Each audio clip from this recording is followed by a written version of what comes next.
யாத்திராகமம் 20வது அதிகாரம் 21வது வசனம்.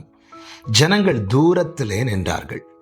மோசே தேவன் இருந்த கார்மேகத்துக்கு சமீபமாய் சேர்ந்தான். கர்த்தருடைய பரிசுத்த நாமம் மகிமைப்படுவதாக. தேவன் எழுந்தருளுகிறார். இடிமுழக்க சத்தங்கள், மின்னர்கள் இதை கண்டு கேட்டு ஜனங்கள் பயப்படுகிறார்கள்.